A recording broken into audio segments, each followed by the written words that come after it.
Nossa reflexão, e eu peço que você abra sua Bíblia no Evangelho de João, capítulo 13, verso 41.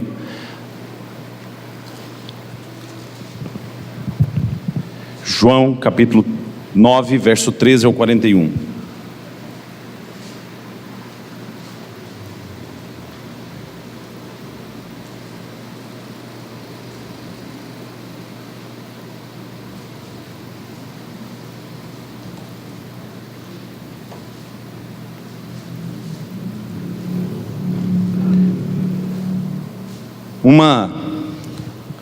Em uma noite,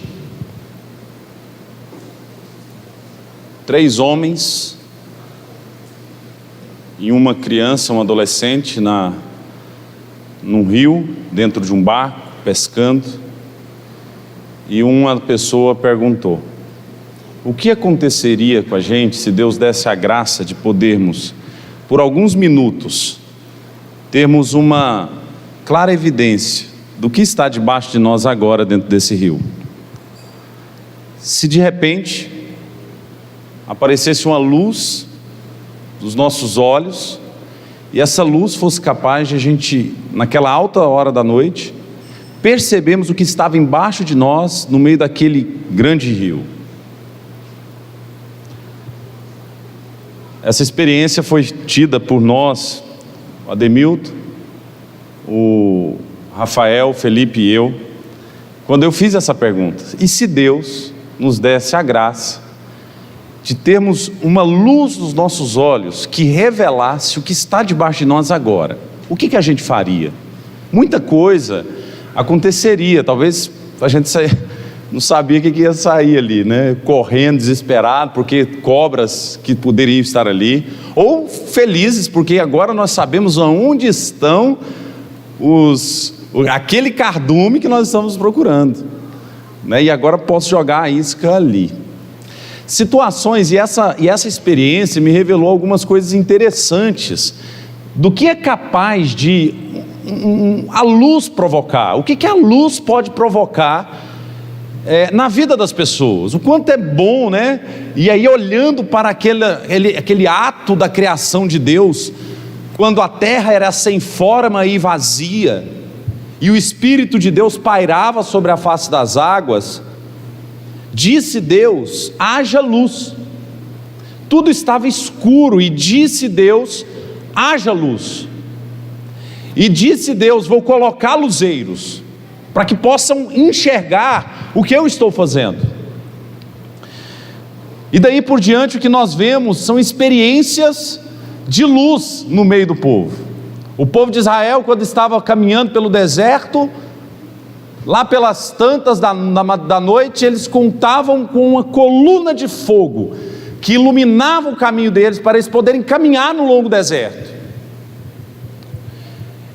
Quando nós olhamos para Jesus nesse texto, Jesus está aqui curando um cego de nascença. Ele nunca havia enxergado na vida, uma pessoa que não sabia o que era a grandiosidade da luz, uma pessoa que não tinha noção do bom efeito de poder enxergar, da doçura e da alegria de poder ver as coisas, de poder acordar pela manhã e lidar com o sol, mas à noite, pelas tantas da madrugada, observar uma noite de lua cheia, aquela formosura, ele não via nada, a vida inteira sem enxergar nada, sem enxergar um palmo à frente do nariz. Jesus, no capítulo 1, verso 1 ao 12, no capítulo 9, verso 1 ao 12, ele faz um milagre na vida de um homem. Nós falamos disso na semana passada. Jesus fez lodo com saliva, aplicou nos olhos dele e mandou ele lá se lavar. E Jesus manda ele se lavar e ele vê a luz do dia, ele vê o brilho nos olhos das pessoas, ele vê o brilho no seu coração que ele nunca teve. E pelas tantas alguém pergunta para ele: quem te curou? Não sei, porque realmente Jesus cura ele e vai embora, manda ele se lavar e vai embora. Ele não pôde nem agradecer o mestre pela cura da sua vida. Ele não pôde nem agradecer, ele não teve nem oportunidade de agradecimento. Jesus não deu essa oportunidade para ele até aquele momento. E aquilo que talvez parecia a grande oportunidade da vida dele, o grande milagre da vida dele, foi na verdade pequeno diante do que a luz provocou depois daquela cura. O que a luz vai provocar depois da cura da cegueira daquele homem é algo muito mais profundo do que a cura de um cego. É algo muito mais profundo do que o ressurgir dos mortos. Do mesmo jeito que nós podemos dizer que o ato de Jesus em curar o paralítico, lá em João capítulo 5, não se compara ao que Jesus estaria fazendo aqui nessa cura específica. Aqui o segundo episódio de uma cura maravilhosa, de uma enfermidade terrível. De um lado, um homem paralítico, que Jesus cura, e nós sabemos a história de que ele estava tão interessado, obrigado gente, estava tão interessado na sua cura, que desconsiderou o seu curador. Não só desconsiderou, mas entregou o seu curador, que era Jesus, na mão dos seus inimigos, dizendo: olha, eu estou curado, eu não quero nem saber. Se vocês têm que punir alguém, que puna o cara que me curou. Eu não andava e agora estou andando.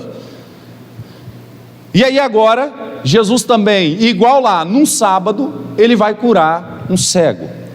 E aqui nós temos algumas revelações provocadas pela luz de Jesus. E eu quero ler esse texto em partes com você.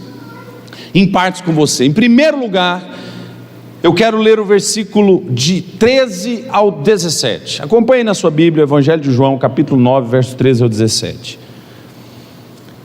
Levaram, pois, os fariseus o que dantes fora cego, e era sábado o dia em que Jesus fez o lodo e lhe abriu os olhos. Então, os fariseus, por sua vez, lhe perguntaram: como chegar a ver? Ao que lhes respondeu: aplicou o lodo aos meus olhos, lavei-me e estou vendo. Por isso alguns dos fariseus diziam: este homem não é de Deus, porque não guarda o sábado. Diziam outros: como pode o homem pecador fazer tamanhos sinais? E houveram dissensão entre eles. De novo perguntaram ao cego: que dizes tu a respeito dele, visto que te abriu os olhos, que é profeta? Respondeu ele. Quando eu olho para esse texto, e nós na continuidade dele, nós vamos ver o que a luz de Jesus provocou de mais profundo na vida dele, na vida daquele homem, e em toda aquela história, em todo o capítulo 9, coisas muito mais sérias e profundas, muito grandiosas, muito mais intensas, do que apenas curar um cego de uma cegueira. É muito mais importante o que vai acontecer depois da cura do que a cura em si. Muito mais importante. Portanto, o que Jesus estava querendo dizer com a cura daquele homem não era que agora nós temos que fazer lodo com saliva, qualquer profeta ou qualquer sujeito que se diz apóstolo, e fazer o culto da cura de cegos ou de qualquer outro tipo de enfermidade. O que Jesus estava querendo dizer ali é que a luz dele revela coisas grandiosas. Agora, que revelações a luz de Jesus provoca? Nesse primeiro bloco desse texto, nós percebemos que a luz de Jesus, ela revelou uma certa infelicidade na felicidade daquela pessoa curada da cegueira. Existiam pessoas que estavam infelizes com a felicidade do outro.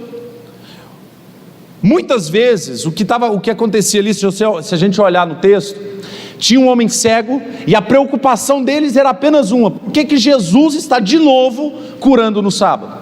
Eles estavam extremamente angustiados, revoltados, porque não podia, no dia de sábado, fazer esse milagre. Não podia em mais um sábado, Jesus quebrar o mandamento e fazer cura, e fazer algum tipo de esforço, algum tipo de trabalho. Aquele homem teve que ir lá e se lavar. Aquele homem teve pessoas ao seu redor fazendo barulho. Como pode alguém ousar a fazer isso? Só que algumas pessoas levaram o conhecimento disso aos fariseus, sem ter a noção do que estavam fazendo. Eles levam aos fariseus para quê? Porque eles queriam uma palavra dos religiosos a respeito daquilo. Quem leva no versículo 13? Algumas pessoas, provavelmente aqueles que estão com esse cego, desde o versículo 7, e que fazem perguntas para ele: olha, o que aconteceu com você? O que aconteceu que você agora está curado? E essas pessoas levam aquele cego para Jesus, para os fariseus: olha, esse homem apareceu curado. E qual que é a pergunta deles?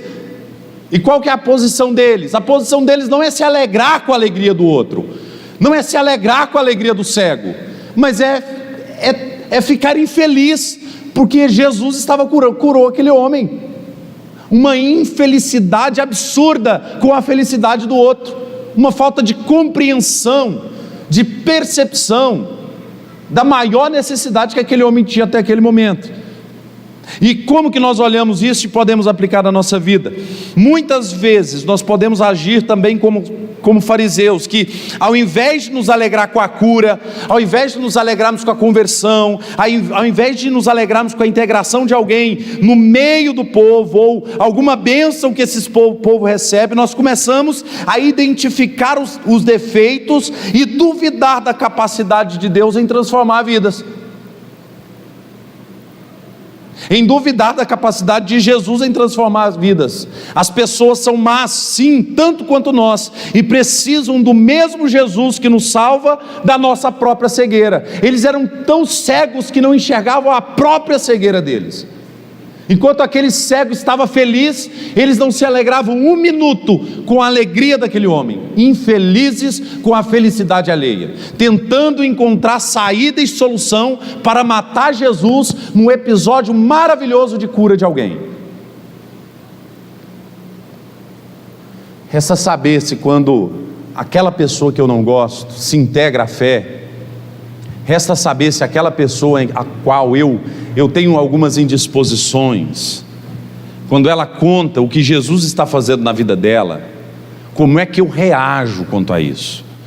Eu fico tentando identificar os defeitos dessa pessoa, de todos os defeitos dessa pessoa, mas essa pessoa está indo à igreja, mas ela é assim, ela é assim, ela é assim. Essa é a minha postura. Ao invés de me alegrar naquilo que ela está dizendo, ao invés de me alegrar naquilo que está acontecendo na vida dela. O falso religioso entendia Jesus. O falso religioso eram as pessoas as quais Jesus mais confrontou em todo o seu ministério. Jesus usava os falsos religiosos para ensinar por antítese aos seus discípulos como é que deveria ser discípulo. Totalmente infelizes com a felicidade de alguém.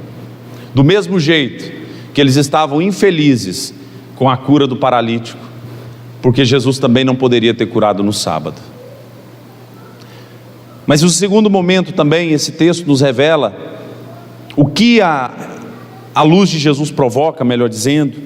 Versículo 18 ao 23 nos diz: não acreditaram os judeus que ele fora cego e que via agora, enquanto não lhe chamaram os pais. Segunda revelação da luz de Jesus. A luz de Jesus revela a incredulidade do coração de muitos. A luz de Jesus revela a incredulidade do coração de muitos. Eles simplesmente não podem acreditar naquilo. E olha só o que eles são capazes de fazer. Eles mandam chamar os pais deles. Eles querem averiguar, porque eles não conseguem lidar com o fato de que Jesus pode curar alguém. Versículo 19: e interrogaram: é este o vosso filho, de quem dizeis que nasceu cego? Como pois agora vê? Olha os pais. Então os pais responderam: sabemos que este é o nosso filho e que nasceu cego, mas não sabemos como vê agora, ou quem lhes abriu os olhos. Também não sabemos. Perguntai a ele. Idade tem. Falará de si mesmo. Isso disseram os seus pais, porque estavam com medo dos judeus, pois estes já haviam assentado que se alguém confessar ser Jesus o Cristo, fosse expulso da sinagoga. Por isso é que disseram os pais: ele tem idade, interrogai-o. Tinha ali um homem cego que agora estava curado. Ao invés de eles darem tributo à cura ou a quem curou, não. Eles duvidam de que aquele homem fosse cego. E eles chamam os pais. E os pais, ao momento que eles estão diante deles dialogando, os pais ficam aflitos diante daquela evidência da cura. Eles não poderiam falar que sim, Jesus o curou, e não podia tributar honra nenhuma a Jesus, porque eles poderiam ser expulsos da sinagoga. E ser expulsos da sinagoga era serem expulsos e perderem a possibilidade de adorar a Deus, porque os fariseus, os líderes religiosos lá, achavam detentores de toda a verdade, e que ninguém podia chegar diante de Deus sem a chancela deles. Eles simplesmente colocaram peso na vida das pessoas, e todas aquelas pessoas que assumissem que Jesus era o Senhor, essas pessoas poderiam ser expulsas das sinagogas. E aqueles pais aflitos, pergunte a ele, porque ele era o único que podia falar o que aconteceu com ele, sem tributar a Jesus honra alguma. E o que acontece ali? A ideia ali era que o que Jesus mostra com essa luz dele, com essa cura, é que muitas pessoas tentam fugir da evidência. E quando nós aplicamos isso na nossa vida, muitas vezes nós também fugimos das evidências, por exemplo, de confiar inteiramente em Jesus para vivermos. Nós fugimos da evidência de que é Jesus que soluciona a nossa vida. Nós tentamos encontrar saída para a nossa vida de todos os recursos. Não, o meu problema é financeiro. O dia que o meu problema de casamento resolver, aí sim eu terei felicidade. O dia que essa área da minha vida resolver, aí sim eu vou encontrar alegria. Incredulidade na crença que você diz ter em Jesus. Ou eu acredito nele ou eu não acredito. O que a cura de Jesus mostra é que tinha gente ali que não acreditava em nada do que ele estava fazendo. Ele já havia curado um cego, ele já havia transformado água em vinho. Tinha pessoas que estavam seguindo ele e deslumbradas com seus ensinamentos, e ao invés de eles ouvirem o que Jesus está dizendo, nem para dizer o que Gamaliel disse certa vez, eles eram capazes ainda. Nem para dizer, olha, vamos esperar para ver. Não, eles já taxaram que não existe não existe possibilidade de Jesus ter curado. Ele não era cego assim. E talvez ele só não via muito bem assim. Ele tinha só um probleminha simples de visão. Incredulidade. Nós vivemos um mundo marcado pela incredulidade. Talvez esse mundo marcado pela incredulidade, ele é fortalecido pelo descrédito que instituições no mundo inteiro estão passando hoje, das quais instituições religiosas também incluem. No João capítulo 10 nós vamos iniciar uma série na semana que vem, que vai falar sobre o bom pastor. Religião, seguir ou abandonar? O que fazer? Nós estamos no tempo de Flor de Lis, nós estamos no tempo de Padre Fulano, nós estamos no tempo em que João de Deus estão dando maus testemunhos, e o cenário está prontinho para um descrédito total de religião no mundo inteiro. E isso é um sinal da volta de Jesus, porque isso é um sinal pronto para um anticristo reinar. Isso é um sinal pronto para isso. E os corações das pessoas que estão frequentando igrejas estão totalmente distantes e desfocados, porque não acreditam no que Jesus pode fazer na vida das pessoas. Não acreditam na restauração que Jesus pode fazer no casamento, não acreditam na restauração que Jesus pode fazer na sua própria vida, não acreditam numa restauração e transformação pessoal, começam a entrar pelo caminho do eu nasci assim, eu cresci assim, eu vou morrer assim, uma incredulidade, uma apatia absurda com o que Jesus pode fazer. Ei, o dia que você duvidar de uma pessoa, da mudança na vida de uma pessoa, não é dela que você está duvidando, você está duvidando de Deus, do Deus que pode transformá-la. Ou não, mas nós não podemos duvidar do que Jesus pode fazer. Se nós fazemos parte da comunidade dos que creem, nós acreditamos no que Jesus pode fazer. Nós acreditamos no que Ele pode fazer. Nós não somos das pessoas desesperadas. Podemos nos entristecer, mas estamos esperançados, porque sabemos em quem temos crido. Nós acreditamos no Jesus que resolve. Nós acreditamos no Jesus que está na história, que está presente. Ele não é um Jesus que está alheio à vida de ninguém, que está alheio ao mundo. Ele está no centro da história. Mas a luz de Jesus, ela vai revelar as pessoas que não creem nele. Ela vai revelar a incredulidade no coração do homem. E mais, o texto vai continuar dizendo, o versículo 24 ao 34, assim: então chamaram pela segunda vez o homem que fora cego e lhe disseram: dá glória a Deus, nós sabemos que esse homem é pecador. E eles continuam dizendo. Ele retrucou, agora o cego: se é pecador eu não sei, uma coisa eu sei, eu era cego e agora vejo. Perguntaram-lhe pois: que te fez ele? Como te abriu os olhos? Ele lhes respondeu: já vô-lo disse e não atendeste. Por que quereis ouvir outra vez? Porventura quereis vós também tornar-vos seus discípulos? Então o injuriaram e lhe disseram: discípulo dele és tu, mas nós somos discípulos de Moisés. Sabemos que Deus falou a Moisés, mas estes nem sabemos de onde é. Respondeu-lhes o homem: nisto é de estranhar, que vós não saibais de onde ele é, e contudo me abriu os olhos. Sabemos que Deus não atende a pecadores, mas, pelo contrário, se alguém teme a Deus e pratica a sua vontade, a este atende. Desde que há mundo, jamais se viu que alguém tenha aberto os olhos a um cego de nascença. Se este homem não fosse Deus, nada poderia ter feito. Mas eles retrucaram: tu és nascido todo em pecado, e nos ensina a nós, e o expulsaram. Olha o que está acontecendo. Eles chamam o cego para dialogar, chamam os pais do cego falam para perguntar a ele chamam ele de novo, e aí eles pegam e falam assim: o que ele fez? Olha, ele fez isso e isso, ele pôs lodo e me curou. Só que eles pegam e falam assim: olha, dá glória a Deus, esse homem aí, Jesus, é um pecador, não foi ele que te curou, não foi ele que te curou. E aí eles entram numa incoerência. Por que eles entram numa incoerência?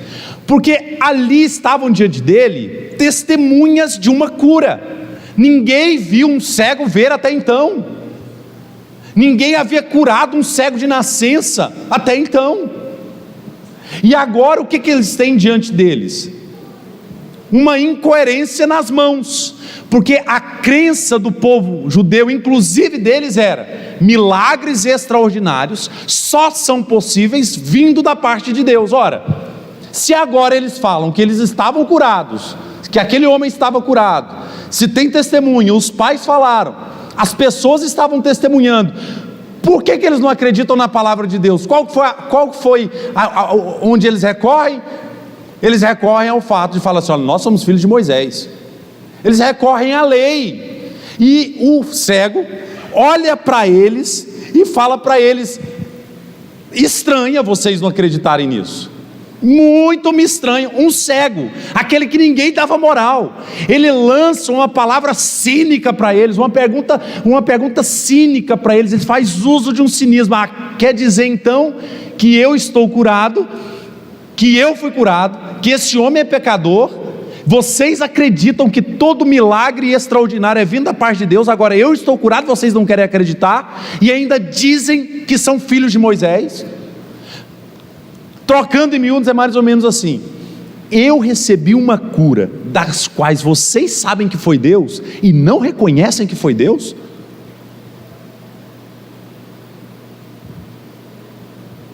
E ainda vem dizer que são crentes, e ainda vem dizer que são filhos de Moisés. Terceira revelação da luz de Jesus: a luz de Jesus revela a incoerência por parte de muitos. O ex-cego foi muito profundo no teu questionamento. Ao mesmo tempo que eles tinham certeza que Jesus não havia curado, eles insistem em querer provar que não foi Jesus. Eles estavam insistindo, provaram o que eles não acreditavam que era. É a mesma coisa assim, Deus não existe, eu não acredito, eu sou ateu e não acredito que Deus existe. Como que você não acredita em algo que não existe? Não há possibilidade de você não acreditar em algo que então não existe. Ou você assume que ele existe e não crê nele, ou você não fala nada sobre ele. Como que você afirma que algo não existe ou não crê na existência, se você realmente não olha isso como tangível para a sua mente, como possível? Não é possível para você. Não existe possibilidade para você acreditar nisso. Não é ponto de discussão. Se Jesus não havia curado, por que eles queriam provar que Jesus não havia curado? Porque eles sabiam no fundo que Jesus havia curado aquele homem, e que a única resposta que eles poderiam dar coerentemente era falar: realmente, esse homem fez milagre, e Deus é com ele de alguma forma. Mas eles revelam, e ali se revela a incredulidade. Como é que isso se aplica à nossa vida? Quando nós olhamos para nós, nesse terceiro ponto, muitas das nossas inquietações revelam a nossa incoerência. Muitas das nossas inquietações revelam a nossa incoerência. Por exemplo, nós ficamos muito fadigados quando as coisas não acontecem do nosso jeito, quando a vida não dá o tom que eu esperava, quando as coisas não acontecem no nosso tempo. E isso, na verdade, revela uma incoerência daqueles que dizem, abre aspas, Cristo eu sou dirigido pelos propósitos de Jesus para mim, mas eu sempre tomo decisões baseadas nos meus próprios desejos e nas minhas próprias vontades. Que espécie de viver dirigido por Cristo é esse?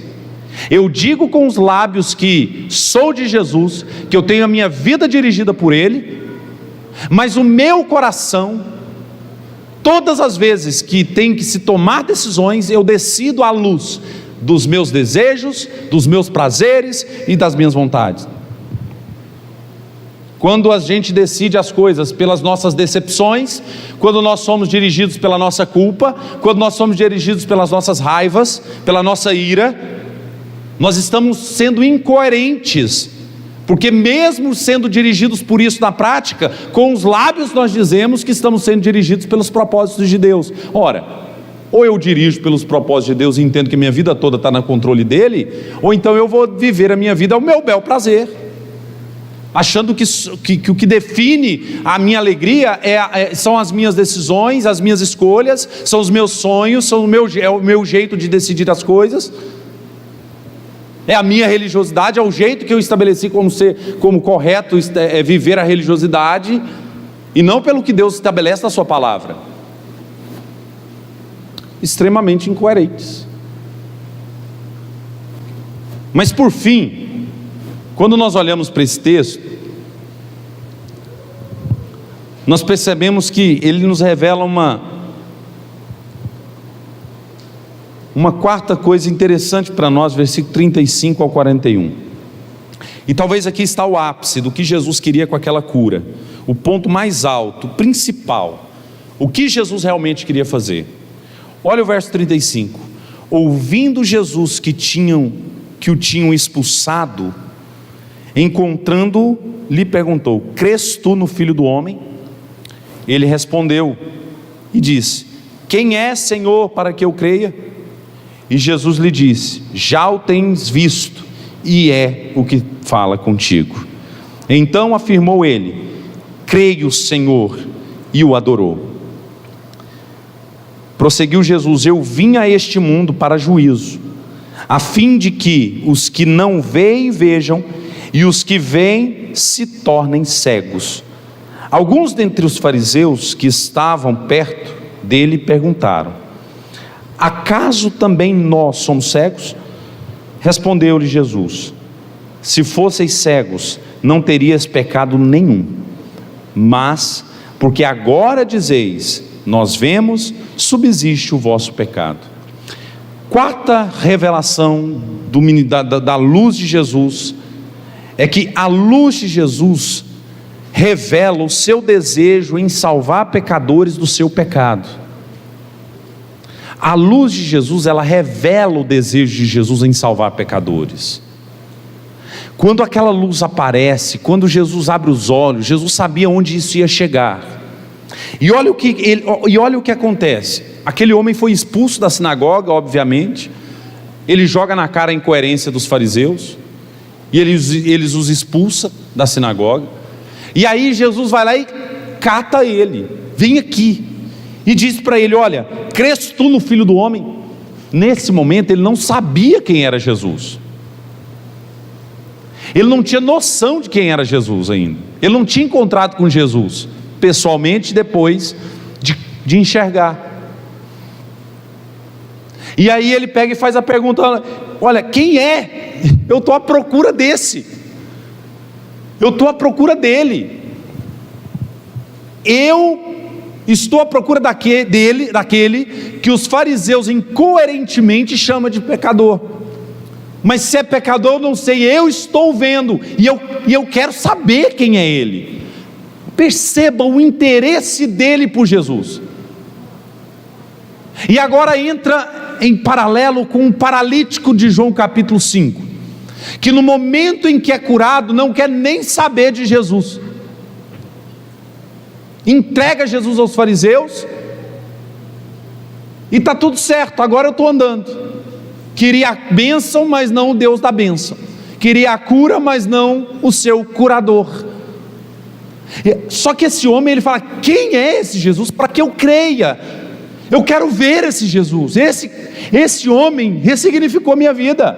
Esse homem é enviado de Deus, como ele disse para os próprios fariseus. E aí aqui Jesus pega e fala para ele: olha, já o tem visto e é o que fala contigo. Agora você está vendo ele, é quem está falando com você, sou eu. E ali naquele momento, creio Senhor, e nesse momento ele adora Jesus.